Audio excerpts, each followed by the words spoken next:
কিছুক্ষণ আগে স্টেজে তখন উঠছি, একটা লোক আমাকে বলছিলেন যে আমাদের এখানে আইপিএল এ জুয়ো খেলে। লোকে খেলে, সত্যি অনেক লোক খেলে। বলছে মোবাইলে কি গেম খেলে টাকা ধরাধরি করে করে আপনাদের দিকে? হ্যাঁ, আমাকে উনি বলছেন যে এটা জায়েজ আছে না না জায়েজ আছে। তা জায়েজ কি না জায়েজ এটা আপনারা তো বুঝতেই পারছেন। এটার বলার কিছু আছে? আছে কিছু বলার নাই। তাহলে এতটুকু জিনিস আপনি জেনে নেন। এটা আপনারা জানেন যে স্পেনে মুসলিমরা একবার রাজত্ব করেছিল, ইতিহাস আপনাদের জানা আছে। স্পেন, তাই না? স্পেন মুসলিমরা একবার রাজত্ব করেছিল স্পেনে অনেক দিন যাবত। এই স্পেনের ইতিহাসটা যদি আপনি একবার পড়েন, একবার যদি পড়েন, তাহলে আপনি তাস খেলা, ছক্কা জুয়ো খেলার কত ক্ষতি অবশ্যই আপনি জানতে পেরে যাবেন। আপনি গেম যদি খেলেন, যতক্ষণ খেলবেন আপনার হাতটা যেন শূকরের রক্ততে ততক্ষণ পর্যন্ত আপনি ডুবিয়ে দিলেন, শূকরের রক্ততে। আল্লাহু আকবার। এখন তো যুবক ছেলেদের ঘুমের ঘরে বলছে ডান দিকে যেটা গুলি করে দে, গুলি করে দে। কি ব্যাপার? পাবজি খেলছে ঘুমের ঘরে, করছে কি করছে না? এগুলো হারাম, অবশ্যই হারাম, নিষিদ্ধ। এই যে নবীজি বলেছেন 999টা মানুষ জাহান্নামে যাবে, সব লোক যদি এই জলসাতেই চলে আসে, তাহলে বলুন তো দেখি আল্লাহর নবীর হাদিসটার বাস্তবতাটা পূরণ হবে? হবে? হবে না। এইবার আপনাদের সামনে আর একটা কথা বলছি, এটা পবিত্র আল কোরআনের একটা আয়াত। আল্লাহ সুবহানাহু ওয়া তাআলা, এগুলো আমার বিষয়বস্তু নয়, বিষয়বস্তুটা বলছি। আল্লাহ সুবহানাহু ওয়া তাআলা পবিত্র আল কোরআনুল কারীমে একটা কথা বলছেন, ইন্না নিশ্চয়ই আরাজনাল আমানাতা আলাস সামাওয়াতি ওয়াল আরজ ওয়াল জিবাল ফাআবাইনা আন ইয়াহমিলাহা ওয়া আশফাকনা মিনহা ওয়া হামালাহাল ইনসান ইন্নাহু কানা যালুমান জাহুলা। একটা একটা করে শুনুন, আমার গলার অত কণ্ঠস্বর ভালো নয়। সোশ্যাল মিডিয়াতে দেখে যারা আমাকে দাওয়াত করেছেন আপনারা জানেন আমি একটা একটা কেটে কেটে কেটে কেটে কেটে কেটে বলি। তো এইভাবেই আপনি শুনুন, ইনশাল্লাহ আপনার মগজে কিছু ঢুকাবো ইনশাল্লাহ। এক, আল্লাহ তাআলা বলছেন আমার এই আমানত, অর্থাৎ এটা কোরআন মাজিদ। এই কোরআন মাজিদটা আমি সর্বপ্রথম নাজিল করতে চাইলাম আসমানের উপরে, তারপরে জমিনের কাছে, তারপরে পাহাড়ের কাছে। এরা তিনজন ভয়ে ভীত হয়ে গেল, ওরে বাবা এত বড় দায়িত্ব আমরা তো সামালতে পারবো না। আল্লাহ সুবহানাহু ওয়া তাআলা তারপরে বলছেন এটাকে আমি মানুষের উপর অর্পণ করলাম, আমাদের কাছে পাঠানো হলো। যাদের কাছে পবিত্র আল কোরআন পাঠানো হয়েছে এদের চরিত্রের ব্যাপারে আল্লাহ তাআলা বলছেন জালুমান জাহুলা, এরা হচ্ছে অধিকাংশ জাহেল আর অধিকাংশ জালেম। যাদের কাছে কোরআন মাজিদ পাঠানো হয়েছে এরা কি? জাহেল এবং জালেম। জালেম কাদেরকে বলে? যারা এটাকে কোনোদিন অধ্যয়ন করার চেষ্টা করে না, এরা হচ্ছে জালেম, অত্যাচারী, এরা হচ্ছে জাহেল। আর এটাকে অধ্যয়ন করার পরে যারা মেনে নিতে পারে না এরা হচ্ছে জালেম, অত্যাচারী। জাহেলকে, যেটা এই কিতাবটাকে যারা অধ্যয়ন করার চেষ্টা করে না এরা হচ্ছে জাহেল। জালেমকে যারা এটাকে অধ্যয়ন করার পরে মান্যতা দিতে পারে না এরা কি? জালেম। এই দুটো গুণই আমাদের ভিতরে আলহামদুলিল্লাহ আছে, আছে না? কোরআন মাজিদ না পড়তেও জানি আর না কি মানতেও জানি। আল্লাহু আকবার। বেটার বাপ মেয়ে দেখতে গেছে, বেটার বহু দেখতে গেছে, তা বহুটাকে মেয়েটাকে গিয়ে বলছে মা তুমি কোরআন জানো? তা ও জানুক না জানুক অন্তত বিয়ের জন্য বলছে 3-4 বার খতম দিয়ে দিয়েছি। তা তুমি ওটা পরের বেটি বলে গিয়ে জিজ্ঞাসা করলে কোরআন জানো কি না? তা তোমার বেটা জানে তো? ও যদি ঘুরিয়ে বলে তোমার বেটা খতম করেছে, ঘুরিয়ে বলতে পারে কি পারে না? এখন এমন একটা পজিশন হয়ে গেছে যে মেয়েদের উপরই যেন কোরআন এসেছে আর ওরাই এটাকে অধ্যয়ন করছে, মানুক চাই না মানুক, পুরুষ মানুষদের সংস্পর্শেই যায় না। আনন্দবাজার, গতি, দ্য টেলিগ্রাফ, প্রত্যেক দিন বিভিন্ন পত্র পত্রিকা সকালবেলা মিনিমাম আধ ঘন্টা হলেও চোখ বোলাতে হয়। এখন অনেক মুসলিম আছে আমাদের মধ্যে এমন যে পবিত্র আল কোরআনটা কোন ভাষাতে অবতীর্ণ হয়েছে এটাই তার জ্ঞান নেই। ওই অনেকদিন আগে সোশ্যাল মিডিয়াতে একটা কথা বলেছি, আজকে আবার বলছি। একজন বাঙালি সৌদি আরবে বেড়াতে গেছে, গিয়েও তো আরবি ভাষা বুঝে না, কারোর সঙ্গে কথা বলেও তৃপ্তি হচ্ছে না, তাও বারবার বলছে আল্লাহর কাছে চাইছে যে আল্লাহ একটা বাঙালির সঙ্গে অন্তত দেখা হলো না। তাও এক জায়গায় ঘুরতে ঘুরতে ঘুরতে ঘুরতে একটা মসজিদের মাইকের আজান ওর কানে এসেছে, হাইয়া আলাস সালাম হাইয়া আলাল ফালাহ আসসালাতু খায়রুম মিনান নাওম। ও তখন বলছে শালা বাঙালি একটা পেয়েছে, মনে মনে বলছে। তার মানে কেউ বলছে যে আমাদের গ্রামে তো এই আজানটা দেয়, আবার সৌদি আরবে একই আজান, তাহলে এইটাই মনে হয় বাঙালি হবে। মানে আজানটা যে কোন ভাষাতে এটা ও জানে না। আপনি দাঁত বার করে হেসে দিলেন হি হি করে, কিছু বুঝলেন না, এমনি হাসলেন, এমনিতেই হাসছেন। যাই হোক, বলার উদ্দেশ্যটা এই যে এইখান থেকে আমরা যে কথাগুলি এখন বলবো ইনশাল্লাহ মেনে নেব, ইনশাল্লাহ মানা যাবে। এখন সে ইনশাল্লাহ বলার মিছে কথা বলা সমান। এই তিনটে বক্তারই তো ইনশাল্লাহ বলেছেন, এরকম গত বছর জলসাতে ইনশাল্লাহ বলেছিলেন, তার আগের বছরও বলেছেন, সেগুলো মানা গেছে? একটা মানা যায়নি।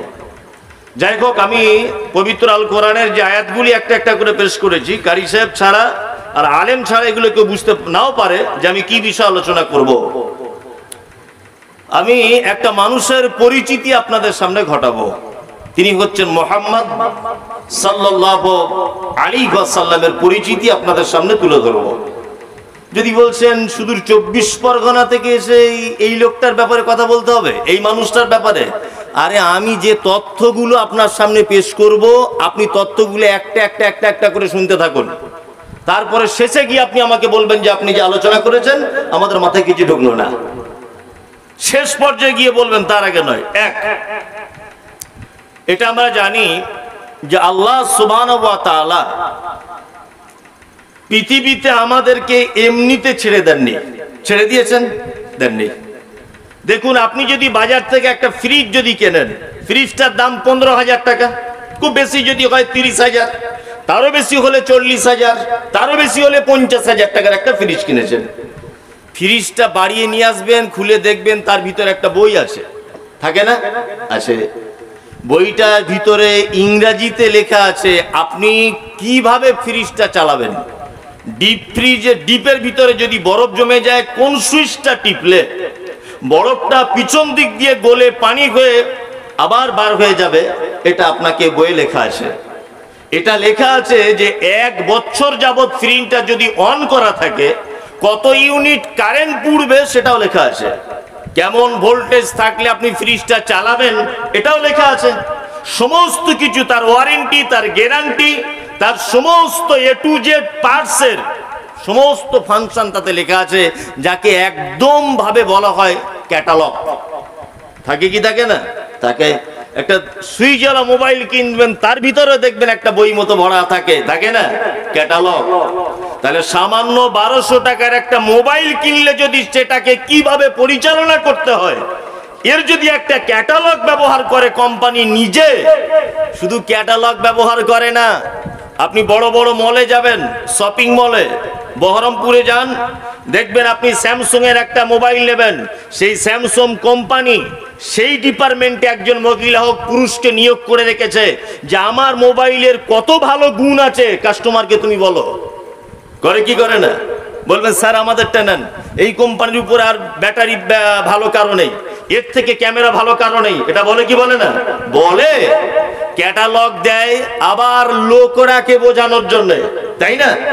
এইবার আপনাকে একটা কথা বলছি, সেটা হচ্ছে এই কোম্পানি যে বইটা তৈরি করেছে, একজন ভেতো বাঙালি যদি সেটা কিনতে যায়, আচ্ছা বলুন তো দেখি, বাঙালির পক্ষে ইংরেজি বোঝাতে কি সহজ না খুব কঠিন? খুব কঠিন। তার পক্ষে কঠিন, তার পক্ষে সম্ভব কি?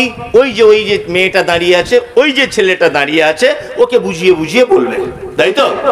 এইবার আপনাকে বলছি, আল্লাহ সুবহানাহু ওয়া তাআলা সারা পৃথিবীতে আমাদেরকে তৈরি করলেন, কোটি কোটি কোটি কোটি মানুষকে পৃথিবীতে পাঠালেন। আচ্ছা বলুন তো, আমরা কোন রাস্তাতে চলবো, কি খাবো, কি পড়বো, কার সঙ্গে সম্পর্ক রাখবো, কার সঙ্গে ত্যাগ করব, কোনটা বৈধ কোনটা অবৈধ, কোনটা জায়েজ কোনটা না জায়েজ, বলুন তো দেখি। এর একটা ক্যাটালগ বানিয়েছেন কি বানাননি? বানিয়েছেন। তার নাম কি? হ্যাঁ, আমি যে আজকে কোথায় বক্তব্য রাখতে এসেছি এটা খুব আশ্চর্য লাগছে। এই ক্যাটালগটার নাম কি? আল কোরআন। আপনি সাইফুদ্দিন, আপনি একজন কৃষক, আপনি তো চাষবাস ছাড়া কিছু বোঝেন না, তাই না? তাহলে আপনার পক্ষে এটা কিভাবে বোঝা সম্ভব? সম্ভব কি? সম্ভব নয়। এই জন্য আল্লাহ সুবহানাহু ওয়া তাআলা সারা পৃথিবীতে যত নবী এবং রাসূল পাঠিয়েছেন, প্রত্যেক নবী এবং রাসূলের একটাই দায়িত্ব, আল্লাহ সুবহানাহু ওয়া তাআলার তাওহীদকে মানুষের সামনে প্রকাশ করে দেওয়া, একদম দিনের আলোর মতো বুঝিয়ে দেওয়া। প্রত্যেক নবী এবং রাসূলদের কি ছিল? কাজ ছিল। প্রত্যেক নবী এবং রাসূলদের কাজ ছিল এইটা। তা আমাদের মাঝেও এইটাকে বোঝানোর জন্য একজন নবীকে পাঠানো হয়েছিলেন, তিনি হচ্ছেন মুহাম্মদ সাল্লাল্লাহু আলাইহি ওয়াসাল্লাম। এইবার আরো একটা কথা আপনাকে শুনিয়ে দিই, সেটা হচ্ছে এই, আদম আলাইহিস সালাম থেকে শুরু করে নিয়ে আর ঈসা আলাইহিস সালাম পর্যন্ত পৃথিবীতে যত নবী এবং রাসূল এসেছেন, কোন নবী এবং রাসূলকে দিয়ে ইসলামের পরিপূর্ণতা লাভ করা যায়নি, ইসলামের পরিপূর্ণতা আসেনি। আদম আলাইহিস সালাম, নবী নূহ, নবী মূসা, নবী দাউদ, নবী হারুন, নবী ইয়াহইয়া, নবী জাকারিয়া, নবী ঈসা, একজনকেও দিয়ে ইসলামের পরিপূর্ণতা, ইসলামকে কমপ্লিট করে দেওয়া হয়নি। ইসলামকে কমপ্লিট করা হয়েছে নবী মুহাম্মদ সাল্লাল্লাহু আলাইহি ওয়াসাল্লামকে দিয়ে। এই মানুষটির ব্যাপারে সারা পৃথিবীতে একটা খারাপ মেসেজ এক শ্রেণীর মানুষরা পৌঁছে দিচ্ছে। দিচ্ছে কি দিচ্ছে না? হ্যাঁ, নবীর বিবাহ করেছেন 40 বছরের একজন মেয়ে, প্রথম বিবাহ, তার নাম খাদিজা। শেষ বিবাহ করেছেন, তার নাম আয়েশা। বয়স কত? কেউ কেউ বলছেন 6 বছর, কেউ কেউ বলছেন 9 বছর। বিভিন্ন রকম খারাপ মেসেজ করা হচ্ছে কি হচ্ছে না? হচ্ছে কি হচ্ছে না? হচ্ছে। এইবার আপনাকে আমি দুটো একটা, এই মহান মানুষটির চরিত্রের ব্যাপারে যারা কথা বলছে, এদের দুটো একটা জবাব আপনাকে আজকে শোনাই। কিছুদিন আগে, এগুলো উস্কানিমূলক কথা নয়, জাস্ট আপনাকে জানাচ্ছি। কিছুদিন আগে আপনারা দেখেছিলেন যে আমাদের ভারতবর্ষের মাটিতে একজন মহিলা, তার নাম নুপুর শর্মা, কিছুদিন আগে দেখেছিলেন, উনি একটা মন্তব্য করেছিলেন। কি মন্তব্য করেছিলেন? ইনি মন্তব্য করেছিলেন যে 40 বছরের একটা বুড়িকে 25 বছরের একটা যুবক বিবাহ করে কেমন করে? অভিযোগ তুলেছিল না? আর মুসলিমরা কি করেছে? মুসলিমরা গিয়ে রাস্তা অবরোধ করে, গাড়ি টাড়ি ভাঙচুর করে একাকার। আরে নবীর নামে কথা, যদিও এটা একদমই ঠিক নয়, ইসলাম এটাকে সমর্থন করে না। রাস্তা অবরোধ করে পথচারীকে কষ্ট দেওয়া, পরের দোকান ভাঙচুর করে দেওয়া, বাসে আগুন লাগিয়ে দেওয়া, এগুলো ইসলাম সমর্থন করে না। এটা পাগলামু ছাড়া আর কিছু নয়। যারা এই অভিযোগ করছেন, অভিযোগ কি? যে নিশ্চয়ই তাহলে হযরত মুহাম্মদ সাল্লাল্লাহু আলাইহি ওয়াসাল্লাম তার যৌবনের খিদাকে কন্ট্রোল করতে না পারে একজন 40 বছরের বয়স্কা মহিলার উপরে বিবাহের প্রস্তাব দিয়ে তার যৌবনকে হেনস্থ করে দিয়েছে। অনেক মানুষের মন্তব্য, আস্তাগফিরুল্লাহ, তারা আসলে ইসলাম জানে না। আপনাকে একটা দৃষ্টান্ত পেশ করছি, দেখুন তো দৃষ্টান্তটা কেমন লাগে। আপনি মোটরসাইকেলের ড্রাইভার ধরে নেন। কিসের ড্রাইভার? মোটরসাইকেলের আপনি ড্রাইভার। আপনার বয়স এখন ধরে নিতে পারেন ওই আপনার 16 থেকে 17, 20 বছর বয়স আপনার। আপনি মোটরসাইকেল চালাচ্ছেন মেন রোডে, আর আপনার পিছনে একজন মেয়ে বসে আছে। মেয়েটার বয়স ধরে নেন ওই 16 বছর, তাই এর 16 আর আপনার 20। আচ্ছা বলুন তো, গাড়ি আসতে যাবে না জোরে যাবে? জোরে যাবে। যদিও বা আসতে চালায়, পিছন দিক দিয়ে বলবে চলো জোরে চলো, আমাদের আগেও চলে গেল, বলবে কি বলবে না? তা ছেলেটা যদি 80 কিলোমিটার গতিতে যায়, তা মেয়েটা ওকে পাম দিতে দিতে দিতে দিতে সবার আগে নিয়ে যাওয়ার চিন্তা ভাবনা, বলবে 100 তোলো। তুমি কেমন ড্রাইভার হে, এত আস্তে আস্তে যাচ্ছ, বলবে কি বলবে না? বলবে। দুজনারই কাঁচা বয়স, এই জন্য 100 কিলোমিটার গতিতে চালানোর জন্য ওকে একদম পিকআপে তুলে দেবে পিছন দিক দিয়ে পাম্প করে করে। এবার আপনাকে একটা কথা বলি, 20 বছর ছেলেটা যে বাইক চালাচ্ছে, ওর পিছনে যদি একটা ওর ফুবুকে যদি বসিয়ে দেওয়া হয়, বা ওর মা যদি 50 বছর বয়স্ক একজন মহিলা তাকে যদি তুলে দেওয়া হয়, আর সে যখন মোটর সাইকেলের পিকআপটা বাড়াবে, তার মা কি বলবে? বেটা আস্তে চল, ধাক্কা লেগে যাবে রে, আস্তে চল, পাগলের মতো চালাস না। এটা বলবে কি বলবে না? বলবে। রাস্তাতে যদি কারোর সঙ্গে ধাক্কা লেগে যায়, আপনাকে যদি সে একটা চর যদি মারে, তাহলে 16 বছরের মেয়ে যদি আপনার গাড়ির পিছনে থেকে, ও বলবে তুমি কেমন পুরুষ মানুষ, হে তুমি ওকে মারতে পারছো না, তুমিও দুটো চর ওকে মারো। কিন্তু আপনার মা যদি 50 বছরের বয়স্ক একজন বৃদ্ধা মহিলা হয়, আপনাকে যদি কেউ একটা চরও যদি মারে, তবুও বলবে বেটা ঝামেলা করিস না, ঘরে চল। বলবে কি বলবে না? বলবে। ঠিক তেমন ইসলাম হচ্ছে একটা গাড়ির মতো, একটা বাসের মতো। বাসে যেমন কন্ডাক্টর থাকে, ড্রাইভার থাকে, বাসে লেখা থাকে পকেট মার হতে সাবধান, মানে পকেট মারও থাকে, তাই না? আবার কিছু প্যাসেঞ্জার আছে 12 টাকা ভাড়া 500 টাকার নোট বার করে দেয়। এই কন্ট্রাক্টরের সঙ্গে ঝামেলা লাগে, লাগে কি লাগে না? তাহলে কন্ট্রাক্টর ড্রাইভার যে হবে, সমস্ত ঝামেলাকে চুপ করিয়ে দিয়ে ঠান্ডা মস্তিষ্কে নিজের গাড়িকে চালিয়ে যেতে হবে। আর কন্ট্রাক্টর যদি খেচা খেচা খেচা খেচার করে, তাহলে ড্রাইভার অ্যাক্সিডেন্ট করা সম্ভব না, আছে না নেই? আছে। ঠিক তেমন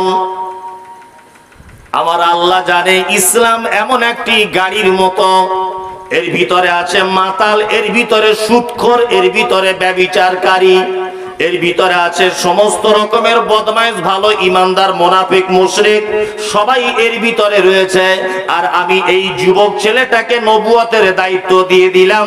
ছেলেটার নাম হচ্ছে মুহাম্মদুর রাসূলুল্লাহ সাল্লাল্লাহু আলাইহি ওয়াসাল্লাম। আর এই যুবক ছেলেটার যদি বিবাহের জন্য 16 বছরের একটা মেয়েকে যদি আমি আল্লাহ এই জায়গাটায় যদি স্ত্রী হিসাবে এনে দিই, তাহলে যদি কখনো মুশরিকদের অত্যাচারের কারণে নবীজির মাথা গরম হয়ে যায়, তাহলে ও আরো ঝামেলা বেশি বাঁধিয়ে দিবে। এই জন্য আল্লাহ সুবহানাহু ওয়া তাআলা তার থেকেও 15 বছরের বেশি বয়স্কা একজন মহিলাকে সিলেক্ট করলেন স্ত্রী হিসাবে। আর নবীজি যদিও বা কখনো রাগে যেতেন, হযরতে খাদিজাতুল কুবরা রাদিয়াল্লাহু তাআলা আনহা নবীজির মাথাটা ঠান্ডা করে দিতেন। যত রকমের বিপদের সম্মুখীন হয়েছেন নবীজি, প্রত্যেক বিপদের বেলাতে খাদিজা সম্মুখীনের সময়তে আল্লাহর নবী জনাবে রাসূলুল্লাহকে বারবার তিনি সাপোর্ট করেছেন। এটা ছিল আল্লাহ সুবহানাহু ওয়া তাআলার একটা রণকৌশল, আর কিছু নয়। বুঝাতে পেরেছি কেন? এবার একটা কথা বলি, কিছুদিন আগে একজন বলেছেন বাংলাদেশের নাম বলবো না, মানে নাম বললে সে ভাইরাল হয়ে যাবে, এই জন্য বলবো না। কি হয়েছে বুঝতে পারছেন না? আমি অত বোকা লোক নাই। ঝাড়খণ্ডের একজন একটা বক্তা উঠেছে, ওই সাংঘাতিক পাগড়ি বেঁধে দেখছেন, আমাকে এত গালাগালি করছে, নাম বলবো না।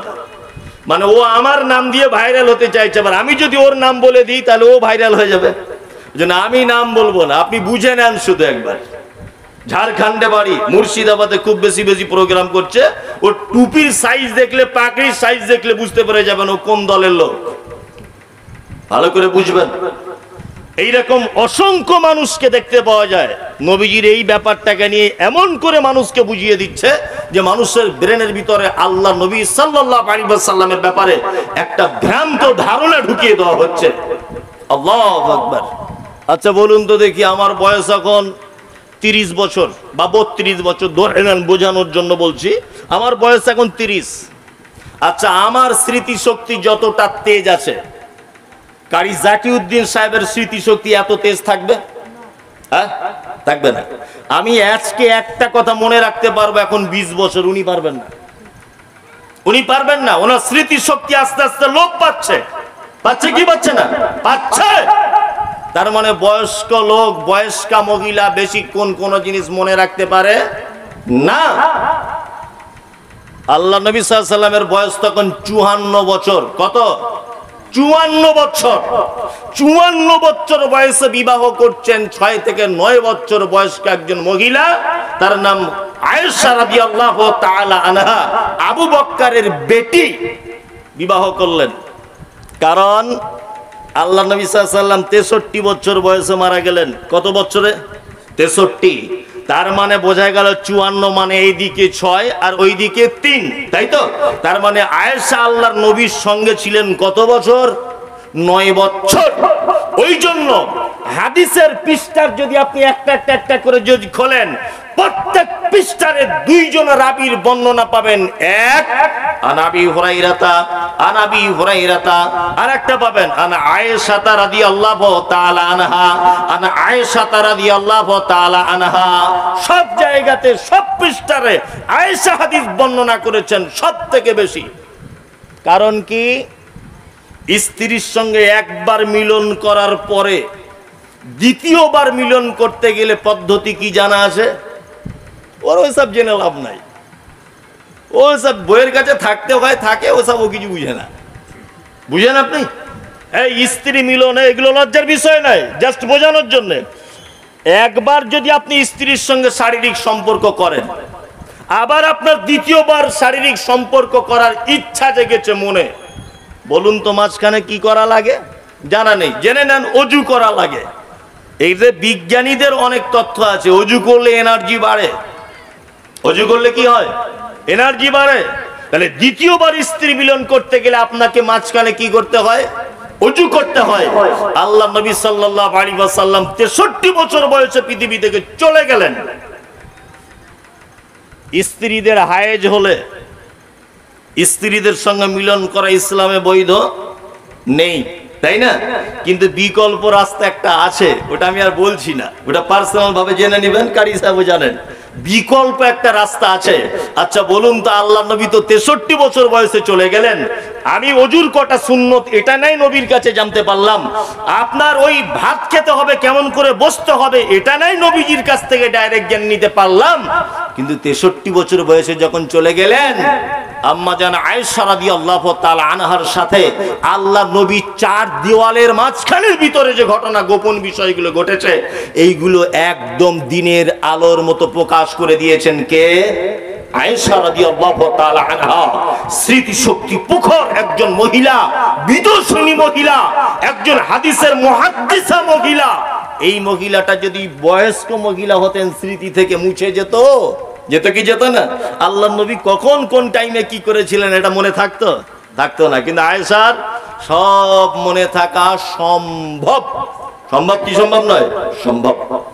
এইবার আপনাকে আর একটা কথা বলে দিচ্ছি, সেটা হচ্ছে এই হযরত মুহাম্মদ সাল্লাল্লাহু আলাইহি ওয়াসাল্লামকে কতটা ভালোবাসতে হবে তবে জান্নাত পাওয়া যাবে। লোকটাকে ভালোবাসা লাগবে কি লাগবে না? নবীজিকে ভালোবাসা লাগবে কি লাগবে না? নবীজিকে ভালোবাসা ছাড়া জান্নাতে যাওয়া যাবে? যাবে না। রাসূল সাল্লাল্লাহু আলাইহি ওয়াসাল্লাম নিজের জবানে বলছেন, কি বলছেন? নবীজি বলছেন, লা ইউমিনু আহাদুকুম হাত্তা কুনা হাব্বা ইলাইহি মিন ওয়ালিদিহি ওয়া ওয়ালাদিহি ওয়ান নাসি আজমাইন। আরে একটা মানুষের ঈমান ততক্ষণ পর্যন্ত পরিপূর্ণতা লাভ করে না যতক্ষণ না পর্যন্ত একটা মানুষ তার বাপ, তার বেটা, তার আত্মীয় স্বজন, তার গ্রামবাসী, তার প্রতিবেশী সমস্ত কিছুর থেকেও আল্লাহর নবীকে না ভালোবাসতে পারে, তার ঈমানের পরিপূর্ণতা লাভ করে না। নবীজিকে ভালোবাসি। এইবার আপনাকে বলছি ভালোবাসাটা কেমন। ভালোবাসার অনেক কোয়ালিটি আছে। কিছু কিছু মিছিল বার হয়, কখনো কখনো দেখবেন হু হু হু হু করছে, মিছিল বার করছে। হ্যাঁ, কেউ বলছে ইল্লাল্লাহ ইল্লাল্লাহ জিকির করছে না। আর বাংলাদেশের ভালোবাসা তো আরো কঠিন। জিকির করতে করতে বক্তার কাঁধে পা দিয়ে বাসের উপরে উঠে ঝুলছে। দেখেছেন দেখলো? হ্যাঁ, দেখেছেন না এরকম? মানে আশিকে রাসূল, মানে পাগল হয়ে গেছে। ও পাগল নয়, ও নিজে পাগল। এ ভালোবাসা কাকে বলে? হ্যাঁ, ভালোবাসাটা কাকে বলে এটা আপনার জানা নেই। ভালোবাসার বহির প্রকাশ কি? ভালোবাসার বহির প্রকাশ, প্রেমের বহির প্রকাশ হচ্ছে এই আনুগত্য করে চলা। কিছু কিছু লোক বলে না জিকির করছি, জিকির মানে লা ইলাহা ইল্লাল্লাহ, লা ইলাহা ইল্লাল্লাহ, লা ইলাহা ইল্লাল্লাহ। এটা জিকির নয়, পাগলাম। জিকির কাকে বলে? জিকির মানে স্মরণ করা। জিকির মানে কি? স্মরণ করা। এখান থেকে আপনি হায়দ্রাবাদে গেছেন রাজমিস্ত্রি কাজ করেন, ভালো করে বোঝার চেষ্টা করুন। হায়দ্রাবাদে গেছেন রাজমিস্ত্রি কাজ করতে, তা আপনি প্রতিদিন কোম্পানি আপনাকে বিরিয়ানি খাওয়ায়, প্রতিদিন রাতের বেলা বিরিয়ানি, দুপুর বেলাতেও বিরিয়ানি। আপনার বাড়ির আর্থিক অবস্থা খারাপ, তা আপনি বিরিয়ানি খেতে খেতে কাঁদতে কাঁদতে বলেন, ও আমার বউ রে, ও আমার বেটি রে, তোরা বাড়িতে ঝাল পোড়া দিয়ে ভাত খাস আর আমি প্রতিদিন বিরিয়ানি খাই, ও আমার বউ রে, ও আমার বউ রে। এরকম কেউ করে? হ্যাঁ, কেউ করে যে আমি বিরিয়ানি খাচ্ছি, তুই বাড়িতে লঙ্কা দিয়ে ভাত খাচ্ছিস? এরকম পাগলামো কেউ করে? কেউ করে না। তাহলে স্মরণ সেই লোকটাই করে, মনে মনে স্মরণ করে, চোখ দিয়ে পানি চলে আসিস, আজকে আমি এখানে বিরিয়ানি খাচ্ছি, আমার বাড়িতে আমার বউ কাঁচা লঙ্কা আর পেঁয়াজ দিয়ে ভাত খাচ্ছে। মনে মনে স্মরণ করে কি করে না? হ্যাঁ করে। বাইরে কাজে গেছেন, কোন লোক এরকম বন্ধু বান্ধবের সামনে বলে, ও আমার বউ রে, তোর লেগে মন কেমন করছে রে? এরকম কেউ করে? মন কেমন করে মনে মনে করে, তাই না? এর নাম কি? স্মরণ। এর নাম কি? জিকির। আরে নবীকে যদি আপনি ভালোবাসেন, তাহলে বদরের প্রান্তরের কথা যখন আপনার সামনে চলে আসবে, উহুদের মাঠের ইতিহাস যখন আপনার সামনে আসবে, খন্দকের ইতিহাস যখন আপনার সামনে আসবে, আপনার চোখ দিয়ে অটোমেটিকলি অশ্রু প্রবাহিত হবে। এর নাম হচ্ছে প্রেম, এর নাম হচ্ছে ভালোবাসা। আর আমরা যারা এই জিকিরের নামে বাসে উঠে লাফালাফি করছি, এগুলো জিকির নয়, বদমাইশি ছাড়া আর কিছু নয়। বদমাইশি ছাড়া আর কিছু নয়। আমি মুমতাজুল ইসলাম এটা মনে করি, এটা রসুলকে ভালোবাসা না, রসুলকে অপমান করা। রসুলকে ভালোবাসা তখনই আপনাকে বোঝানো যাবে। আল্লাহ সুবহানাহু ওয়া তাআলা বলেন, মা আতাকুমুর রাসূল ফাখুযুহু ওয়া মা নাহাকুম আনহু ফান্তাহু। আমার নবী যেটা দিয়েছে তোমরা গ্রহণ করো, নবী যেটা দিয়েছে সেটাকে ছেড়ে দাও, নবী যেটা নিষেধ করেছে সেটা থেকে দূরে থাকো। আর এতেই তোমাদের ভিতরে কল্যাণ রয়েছে। নবী যেটা দেয় সেটা ধরে নাও, নবী যেটা নিষেধ করে সেটা কি করো? ছেড়ে দাও। তাহলে তুমি নবীকে ভালোবাসো, এটার প্রমাণ হবে, তার আগে নয়। এবার আপনাকে বলছি, পৃথিবীর কত জিনিসের থেকে বেশি ভালোবাসা লাগবে? নবীজিকে কেমন ভালোবাসা লাগবে? আল্লাহ সুবহানাহু ওয়া তাআলা নবী বলছেন, তোমার বাপ, তোমার বেটা, তোমার আত্মীয় স্বজন, এদের সবার থেকে তুমি যতক্ষণ না পর্যন্ত আমাকে ভালোবাসতে পারবে, তোমার ঈমানের পরিপূর্ণতা আসবে না। এইবার আপনাদেরকে একটা কথা বলছি, সাহাবায়ে কিরামদের কাছে চলে যান ১৫০০ বছর আগে, তারা কেমন নবীজিকে ভালোবাসতেন। একটা ঘটনা আপনাদের সামনে আমাকে বলার একটু সুযোগ দেন। আর বিনীত অনুরোধ, এতক্ষণ যা শুনলেন সবই যদি ভুলে যান আমার কোনো আপত্তি নেই, আপনি সব ভুলে যেতে পারেন, কোনো অসুবিধা নেই। এইটা দয়া করে বলছি ভুলবেন না। একদম যেমন মরা মানুষ লড়াচড়া করে না, আপনি তেমন করে বসার চেষ্টা করুন। আপনার সামনে আমি সহিহ হাদিসের একটা মর্মান্তিক ঘটনার কথা বলছি। আল্লাহ নবী সাল্লাল্লাহু আলাইহি ওয়াসাল্লামকে কতটা সাহাবায়ে কিরামগণ ভালোবাসতেন, আর আমরা বর্তমান কতটা ভালোবাসি। এক, মক্কার তখনকার দিনে সব থেকে ধনী মানুষ, ধনী লোকের বেটা একটা ছেলে ছিল, তার নাম হচ্ছে মুসআব, বাপের নাম উমাইর। এক কথায় তার নাম হচ্ছে মুসআব বিন উমাইর। এত ধনী মানুষের বেটা, হাদিসে এসেছে যে মুসআব বিন উমাইর একদিন একটা জামা পরলে দ্বিতীয় দিন সে জামা পরতো না। আর তার চুল কাটার যা ডিজাইন, তবে এখনকার মতো ন্যাংটো কাট নয়। আগেকার দিনে দেখেছি গ্রামে গরু চোর ধরা পড়লে নেড়া করে দিত, দেখেছি না? আর এখন সেই গরু চোরের নেড়া পয়সা দিয়ে করছে কিছু যুবক ছেলে, করছে কি করছে না। তবে এগুলো সব পরিবারের ছেলে অবশ্য করে না, একদম লো কোয়ালিটির ফ্যামিলির ছেলে এগুলো করে। ভদ্র ফ্যামিলির ছেলে এরকম চুল কাটে না। কাটে? কেউ কেউ দেখছে না এখানে সাদা করে আছে, এখানে কালো, এখানে রঙিন, কারো আবার পিছনে জুলপি ঝুলছে, হ্যাঁ, সাধু বাবাদের মতো কেউ টিক্কিতে বেঁধে রেখে দিয়েছে, এরকম নানান ভেলকি চলছে না? চলছে। তা মুসআব বিন উমাইর মক্কার সব থেকে দামি পুরুষ, ধনী লোকের বেটা মুসআব। মুসআব যদি আতর মেখে রাস্তা দিয়ে যেত, তা মেয়েরা পর্যন্ত তার উপরে দৃষ্টি আকর্ষণ করত, তার আতরের ঘ্রাণ শুকে বলে দিত যে এটা মুসআব যাচ্ছে রাস্তা দিয়ে। মুসাব যে জামাগুলো পরতো বেশিরভাগ জামা হাবাসা অর্থাৎ ইথিওপিয়ার মানে একটা শহর আছে, সেটার নাম হচ্ছে হাবাসা। হাবাসা থেকে এবং ইয়ামান থেকে জামা কাপড় কিনে এনে মুসাব পরতেন। এত ধনী। আল্লাহু আকবার। মুসাবের কাছে একদিন খবর গেছে যে মুহাম্মদ বলে একটা লোকের আবির্ভাব ঘটেছে। এই লোকটা নাকি নতুন কোন একটা ধর্মের প্রচার করছে, আর মানুষ দেখছি ওই লোকটার দিকে ভিড় ভিড় করে যেন চলে যাচ্ছে, দল কি দল লোক। মুশরিকদের অত্যাচার উপেক্ষা করে মুহাম্মদ সাল্লাল্লাহু আলাইহি ওয়াসাল্লামের দিকে লোক যখন ঝুঁকে পড়ছে, মুসাবেরও একদিন মনে হলো যে আমি একদিন যাই তো। আল্লাহ নবী সাল্লাল্লাহু আলাইহি ওয়াসাল্লাম কোথায় থাকে দেখতে হবে না, সাপা পাহাড়ের এক সাইডে আরকাম বলে একজন লোক, এই আরকামের বাড়িতে আল্লাহ নবী সাল্লাল্লাহু আলাইহি ওয়াসাল্লাম মাঝে মধ্যে আসেন। ভালো করে বোঝার চেষ্টা করবেন ঘটনাটা। আরকামের বাড়িতে আসেন কে না আল্লাহর নবী। তা মুসাব একদিন ঘুরতে ঘুরতে ঘুরতে ঘুরতে আরকামের বাড়ির দরজাতে পৌঁছে গেছেন। মুসাব দাঁড়িয়ে আছেন, দেখছেন নবী মুহাম্মদ সাল্লাল্লাহু আলাইহি ওয়াসাল্লাম কিছু সাহাবীদেরকে নিয়ে আলোচনা করছেন, দিনের আলোচনা। মুসাব দাঁড়িয়ে গেছেন। এই মুহূর্তে কোরআনের একটা আয়াত অবতীর্ণ হলো। আল্লাহ নবী সাল্লাল্লাহু আলাইহি ওয়াসাল্লাম এই কোরআনের আয়াতটা সাহাবায়ে কেরামদের মাঝখানে পেশ করলেন। মুসাব এই আয়াতটা শুনে তার অন্তর যেন মোমের মতো আস্তে আস্তে করে গলতে শুরু করে দিল। আল্লাহ নবী সাল্লাল্লাহু আলাইহি ওয়াসাল্লাম উঠলেন, মুসাবের এই রকম বুকে হাত রাখলেন আর বললেন, তুমিই তো সেই সম্ভ্রান্ত পরিবারের ছেলে মুসাব? বলছে হ্যাঁ। মুসাব নিজে বর্ণনা করছেন যে আল্লাহর নবী যখন আমার বুকে হাত রেখেছে তখন আমার মনটা যেন শান্তি লাভ করলো। আল্লাহু আকবার। যখন থেকে নবীজি হাত রেখেছেন তখন থেকে মুসাব এবার ঈমান কবুল করার তার মনের ভিতরে একটা বিশাল জোয়ার উঠেছে।